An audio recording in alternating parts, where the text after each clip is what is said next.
Sir Isaac Newton, the famous physicist, is credited with discovering gravity. But how did he do it? Well, that's what I'll explain right now.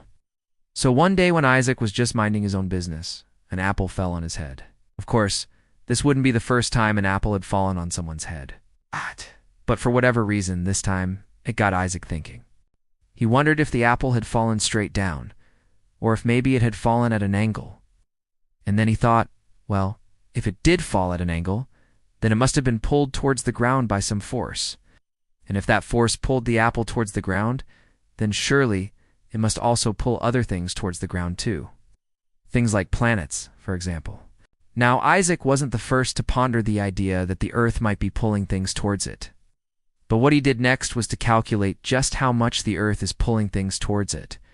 To do this, he imagined a cannonball being fired from a tall tower. He said, "Let us assume that the cannonball is fired horizontally with a high enough velocity, so that it doesn't hit the ground before completing a full rotation around the Earth.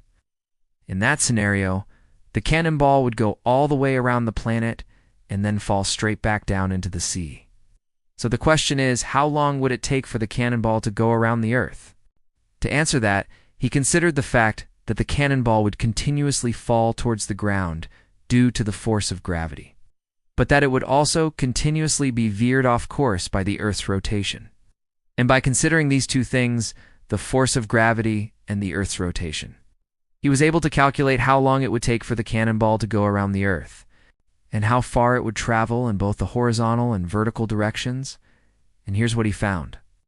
If the cannonball were fired with twice the velocity, then it would travel twice as far in both the horizontal and vertical directions, which means it would hit the ground twice as far away from where it was fired. Now, because of this relationship between the cannonball's velocity and how far it travels, Newton realized that the force of gravity must be inversely proportional to the square of the distance from the center of the Earth. In other words, the further away you are from the Earth, the weaker the gravitational pull. And not only that, but Newton also realized that the force of gravity is what keeps the moon in orbit around the Earth and what keeps the Earth in orbit around the sun. And by working out how much the Earth pulls the moon towards it, he was also able to work out the mass of the Earth. He worked out that the Earth has a mass about 81 times greater than the moon.